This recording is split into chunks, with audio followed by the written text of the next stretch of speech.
Welcome students हम polynomials कर रहे हैं एक्सरसाइज 2.4। आज हम क्वेश्चन नंबर 3 करेंगे। Find the value of k if x minus 1 is a factor of px in each of the following cases। हमें k की वैल्यू फाइंड करनी है और हमें ये गिवन है कि x minus 1 गिवन पॉलिनोमियल्स का फैक्टर है। पार्ट फर्स्ट में गिवन पॉलिनोमियल है x square plus x plus k और x माइनस 1 इस p का फैक्टर है। x माइनस 1 हमारा gx हो जाएगा। तो सबसे पहले हम जीरो फाइंड करेंगे gx का, x माइनस 1 का zero. For zero x minus 1 should be equal to 0 which implies x equal to 1 which implies 0 equal to 1। तो gx का जीरो हमारे पास 1 आया। अब हमें ये गिवन है कि ये जो gx है x माइनस 1 ये px का फैक्टर है। अगर ये फैक्टर है तो रिमाइंडर 0 होना चाहिए, देयरफॉर रिमाइंडर इक्वल टू 0 और रिमाइंडर होता है p of 0 of gx that is p of 1 क्योंकि 0 ऑफ gx 1 है तो p ऑफ 1 हमारा 0 होना चाहिए। p ऑफ 1 मतलब p में हम x की जगह 1 डालेंगे तो p है हमारा x square plus x plus k, x square plus x plus k और x हम 1 डाल देंगे इक्वल टू 0। तो जहां से हमें मिल जाएगा 1 plus k equal to 0 which implies 2 plus k equal to 0 which implies k equal to -2। तो इस तरह से k की वैल्यू फाइंड करनी है हमें। फिर पार्ट सेकंड और पार्ट थर्ड आप खुद ट्राई करें। पार्ट 4 में करता हूं जहां हमारा px है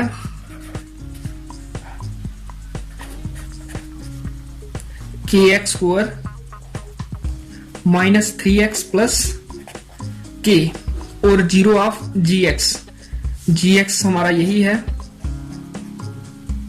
x माइनस 1। तो 0 ऑफ gx हमने फाइंड किया है, जहां हम डायरेक्ट लिख देंगे ये है हमारा 1।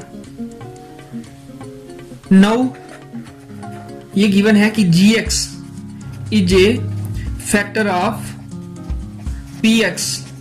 अगर gx px का फैक्टर है therefore by factor theorem remainder should be 0, that is when we divide px by gx our remainder should be 0 and that remainder is equal to p of 0 of gx, it should be equal to 0 that is p of 0 of gx and 0 of gx is 1, p of 1 should be equal to 0 and our p in this case is k x square minus 3x plus k and it should be equal to 0।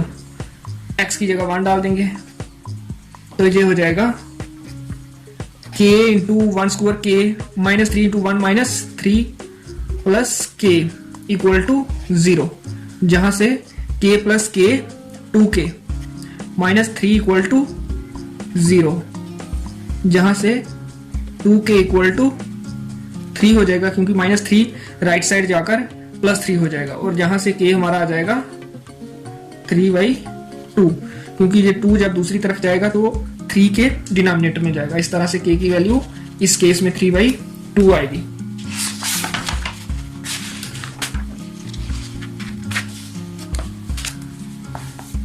Next है question number 4 factorise, जहां factor करने हैं हमें। Polynomials given है, ये quadratic polynomial है question number 4 में।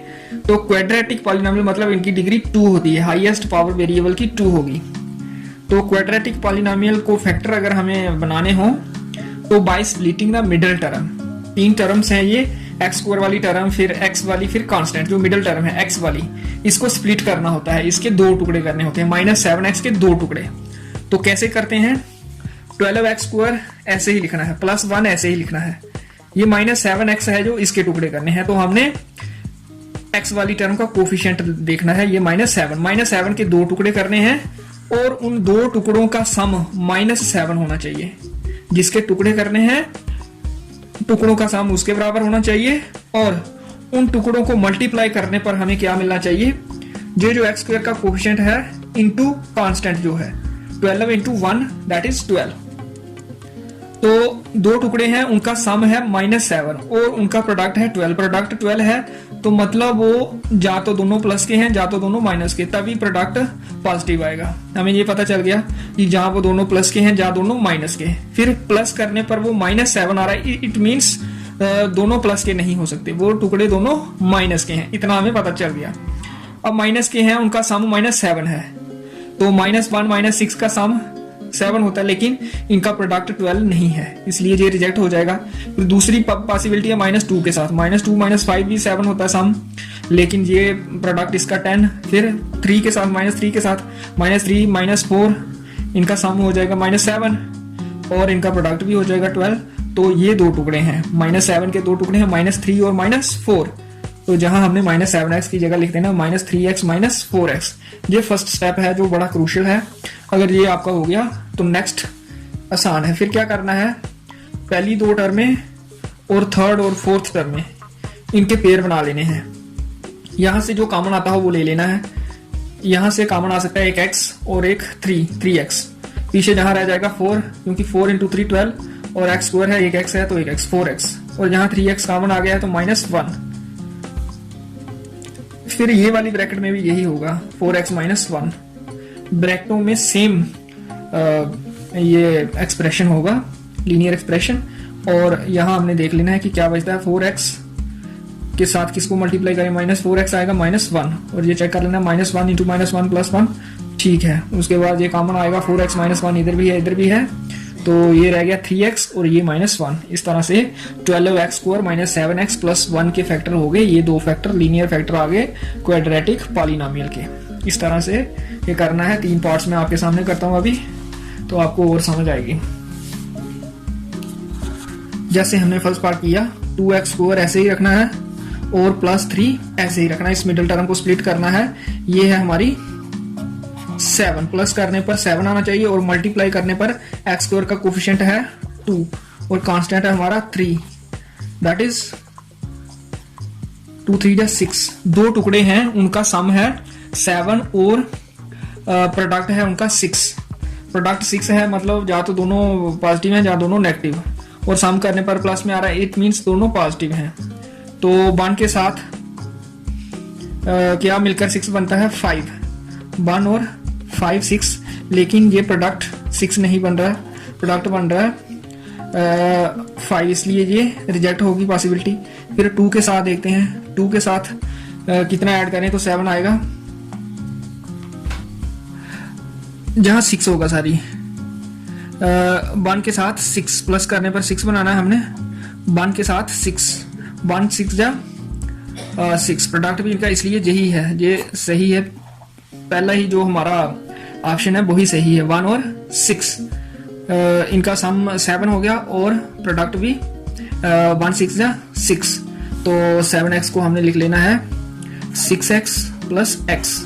ये टुकड़े हो गए। उसके बाद ये पेयर बना लेना है, ये पेयर बना लेना है, और कॉमन देखना है क्या आ सकता है, 2 आ सकता है और साथ में x, इधर x रह जाएगा और इधर 3 रह जाएगा, क्योंकि 3 × 2 6 और साथ में x, और इस ब्रैकेट में यही आना है x + 3। x को किसके साथ मल्टीप्लाई करें, x आए 1 × x, x 1 × 3 3। तो फिर हमने ये जो ब्रैकेट वाला है x + 3, इधर भी है और इधर भी है, ये कॉमन आ गया, और इधर रह गया 2x और इधर 1। तो इस तरह से ये फैक्टराइज हो गया 2x² + 7x + 3, और फैक्टर इसके आए एक x + 3 और दूसरा फैक्टर 2x + 1। नेक्स्ट है थर्ड पार्ट, यहां भी ऐसे ही करना है, 6x² और -6 ऐसे ही आ जाएगा। हमें स्प्लिट करना है 5x को, तो प्लस करने पर 5 आना चाहिए और मल्टीप्लाई करने पर x² का कोफिशिएंट जो है 6 और ये जो कांस्टेंट है निशान के साथ लेना -6, दैट इज -36। दो टुकड़े हैं, उनका सम 5 है और उनका प्रोडक्ट -36 है। प्रोडक्ट नेगेटिव है, इट मींस 1 + 1 माइनस का है। प्लस करने पर प्लस में आ रहा है, तो इट मींस बड़ा टुकड़ा पॉजिटिव है। बड़ा टुकड़ा पॉजिटिव, यहां से हमें इंफॉर्मेशन मिल रही है और प्रोडक्ट देखकर हमें ये पता चल रहा है कि एक टुकड़ा पॉजिटिव है, एक नेगेटिव है। अब हमने सोचना है सम उनका 5 होना चाहिए। तो एक पॉजिटिव एक नेगेटिव है और बड़ा पॉजिटिव है। बड़ा पॉजिटिव है तो मतलब डिफरेंस उनमें कितना होना चाहिए, 5 का, 6 और ये हो सकता है -1। 5 का डिफरेंस हो गया, लेकिन 6 इंटू -1 -6 इसलिए रिजेक्ट होगा। फिर अगर -2 रखें इधर तो यहाँ 7 2 जा 14, ये भी रिजेक्ट होगा। फिर 3 रखें अगर, और यहाँ 8 होना चाहिए क्योंकि डिफरेंस 5 चाहिए। 8 3 जा 24, ये भी रिजेक्ट होगा। फिर -4 अगर रखें तो जहाँ 9 होना चाहिए, और 9 4 जा 36, ये ठीक है। प्रोडक्ट भी -36 आ गया, और इनका सम 9 प्लस -4 ये 5 हो जाएगा, क्योंकि 9 प्लस इंटू माइनस माइनस हो जाएगा, 9 -4 5। तो 5x को हम लिखेंगे 9x - 4x। इस तरह से आपने सारी पॉसिबिलिटीज चेक करनी है। 1 के साथ शुरू हो जाना है, ये देख लेना है निशान प्लस है या माइनस है, उस हिसाब से सोचना है हमें। तो जहां से कॉमन लेना है, जो भी आ सकता है, क्या कॉमन आ सकता है, 3 आ सकता है और साथ में x, यहाँ रह जाएगा 2x, और जहां 3x कॉमन आ गया है तो 3, और दूसरी ब्रैकेट में भी यही होगा 2x + 3। 2x को किसके साथ मल्टीप्लाई करें, -4x आए -2 के साथ, और -2 × 3 -6। तो ये हमारे कॉमन सही तरीके से हमने ले लिया। फिर 2x + 3 इधर भी है, इधर भी है, कॉमन आ गया, इधर बच गया 3x और इधर बच गया -2। तो ये फैक्टर हो गए 6x² + 5x - 6 के, 2x + 3, और दूसरा फैक्टर 3x - 2। तो उसके बाद ये लास्ट पार्ट है, इसको भी करते हैं। यहाँ जो लिखा है फोर्थ पार्ट, प्लस करने पर हमारा आना चाहिए, इसका कोफिशिएंट -1 है x का,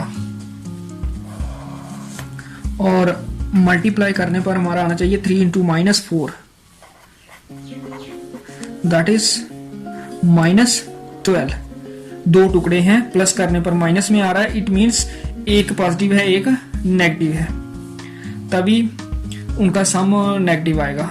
और जो यहां से पता चलेगा, मल्टीप्लाई करने पर -12 आ रहा है, इट मीन्स एक पॉजिटिव है एक नेगेटिव है। और यहां से क्या पता चलेगा कि बड़ा टुकड़ा पॉजिटिव है या नेगेटिव है। -1 आ रहा है सम करने पर, इट मीन्स बड़ा टुकड़ा नेगेटिव है, बड़ा टुकड़ा नेगेटिव है, और एक पॉजिटिव है टुकड़ा एक नेगेटिव है। तो सम उनका -1 है, इट मीन्स उनका डिफरेंस, उनके मैग्नीट्यूड का डिफरेंस 1 लेना है हमने, अंतर उनमें 1 का है, और बड़ा टुकड़ा नेगेटिव। तो 1 के साथ 1 और -2, बड़ा टुकड़ा नेगेटिव लेना है, ये हो सकता है, लेकिन ये प्रोडक्ट -12 नहीं है, 1 × -2, इसलिए रिजेक्ट होगा। इनका सम -1 है। फिर 2 के साथ देखते हैं, 2 के साथ -3, इनका सम -1 हो जाएगा, लेकिन 2 3 × 6, इसलिए ये भी रिजेक्ट होगा। फिर 3 के साथ देखते हैं, 3 के साथ -4 होना चाहिए, और 3 -4 -1, 3 × -4 -12। तो ये हमारी जो पॉसिबिलिटी है ये ठीक है। 3x² ऐसे ही लिखेंगे, -x को लिखेंगे 3x - 4x, 3x - 4x। ये भी चेक कर लेना कि क्या -x के इक्वल ही होता है, हाँ होता है, तो -4 ऐसे ही आएगा। उसके बाद कॉमन लेना है हमने, यहाँ से और यहाँ से 3 कॉमन आ सकता है, साथ में x। तो जहाँ खाली 3 अगर कॉमन ले लें हम, x नहीं ले, x भी आ सकता है, और ब्रैकेट में लिख लें x² -x, तो फिर वो गलत हो जाएगा। मैक्सिमम जो कॉमन आ सकता है वो लेना है, ज़्यादा से ज़्यादा। कांस्टेंट का भी देखना है और वेरिएबल्स में से भी देखना है क्या कॉमन आ सकता है। 3x कॉमन आ सकता है, पीछे जहाँ x रहेगा, जहाँ 3x पूरा कॉमन आ गया है तो 1 रहा। फिर इस ब्रैकेट में भी x + 1 ही होना चाहिए, और जहाँ x को किसके साथ मल्टीप्लाई करें, -4 के साथ, तो -4x। और ये चेक कर लेना है कि क्या -4 × +1 भी -4 ही होता है, तो हमारा ये कॉमन ठीक आ गया। फिर x + 1 आएगा इधर से कॉमन, क्योंकि ये इधर भी है और इधर भी है, और इधर रह गया 3x और इधर रह गया -4। तो इस तरह से ये फैक्टर होते हैं क्वाड्रेटिक पॉलिनोमियल के। तो जहां ये है स्प्लिट करने वाला स्टेप, मिडिल टर्म को स्प्लिट करना है। ध्यान आपने क्या रखना है, जिसको स्प्लिट करना है सम उन दो टुकड़ों का जो स्प्लिट होकर आएगा वो इसके बराबर होगा, जिसको स्प्लिट करना है उसके इक्वल, और उन दो टुकड़ों का प्रोडक्ट एक्स स्क्वायर का कोफिशिएंट इनटू कांस्टेंट टर्म है जो उनके प्रोडक्ट के इक्वल। फिर ये सोचना है हमने, तो कैसे सोचना है ये मैंने आपको इधर बताया रफ में। अगर आप डायरेक्टली सोच सकें तो और भी जल्दी हो जाएगा क्वेश्चन, नहीं तो ये लिखना पड़ता है 1 के साथ, 2 के साथ, 3 के साथ, फिर इधर 1 के साथ ही हो गया। इधर देखो 1 2 3 1 से शुरू हो जाना है, और प्लस 1 से शुरू होना है या -1 से, वो डिपेंड करता है कि ये प्लस करने पर माइनस में आ रहा है, प्रोडक्ट करने पर माइनस में आ रहा है या प्लस पर। यहाँ से हमें पता चल जाता है कि टुकड़े पॉजिटिव हैं या नेगेटिव हैं। अगर प्रोडक्ट उनका पॉजिटिव है इट मीन्स टुकड़े या दोनों पॉजिटिव हैं या दोनों नेगेटिव। एक पॉजिटिव एक नेगेटिव नहीं हो सकता। फिर दोनों पॉजिटिव हैं या दोनों नेगेटिव, यहाँ से पता चलता है। अगर ये सम नेगेटिव है तो मीन्स दोनों टुकड़े नेगेटिव हैं। फिर आपने ये जो 1 2 3 लेना है नेगेटिव लेना है। और जैसे जहाँ प्रोडक्ट भी पॉजिटिव और सम भी पॉजिटिव, तब दोनों टुकड़े पॉजिटिव होंगे। तो 1 से शुरू हो जाना है। 1 में क्या डालें 6, तो ये चेक किया 1 × 6 6, तो ये हो गया। तो जहाँ sum positive product negative, product negative मतलब एक पॉजिटिव एक नेगेटिव, और यहाँ से पता चल गया कि सम पॉजिटिव है, बड़ा टुकड़ा पॉजिटिव, तभी सम पॉजिटिव आएगा। तो बड़ा टुकड़ा पॉजिटिव है तो छोटा टुकड़ा -1 लिया, देखा हमने। तो फिर -1 में क्या डालना है 6 डालें, तब हमारा इनका सम 5 आएगा। लेकिन ये प्रोडक्ट नहीं आया। फिर -2 के साथ 7 चाहिए, -3 के साथ 8, और साथ में ये वेरीफाई करते जाना कि क्या इनका प्रोडक्ट ये है। तो जब प्रोडक्ट -36 आ जाए तो फिर हमने ले लेना है इस पेयर को। और लास्ट में सम हमारा -1 है और प्रोडक्ट -12, दोनों नेगेटिव, सम भी नेगेटिव प्रोडक्ट भी नेगेटिव। प्रोडक्ट नेगेटिव है मीन्स एक पॉजिटिव एक नेगेटिव, और ये नेगेटिव का मतलब है कि बड़ा टुकड़ा हमारा नेगेटिव होगा। जब एक पॉजिटिव एक नेगेटिव है तब एक टुकड़ा बड़ा मैग्नीट्यूड का होगा, दूसरा छोटा। और नेगेटिव साइन किसके साथ रखना है, जिसका मैग्नीट्यूड बड़ा है। जैसे यहाँ 3 और 4 में 4 का मैग्नीट्यूड बड़ा है तो नेगेटिव -4 होगा। तो जब एक पॉजिटिव एक नेगेटिव है तब ये डिफरेंस होता है उन नंबर में। जैसे 3 और 4 का डिफरेंस ये 1 है, और 1 ले लेना है। 1 का किसके साथ डिफरेंस 1 होता है, 2 के साथ। फिर 2 और 3 का 1 होता है, 3 और 4 का। इस तरह से सोच के, और जब दोनों चीजें मैच करें, सम भी -1 आए और प्रोडक्ट भी, वो पेयर हमने लेना है। तो आज के लिए इतना ही। नेक्स्ट क्वेश्चन में अगली वीडियो में करूँगा।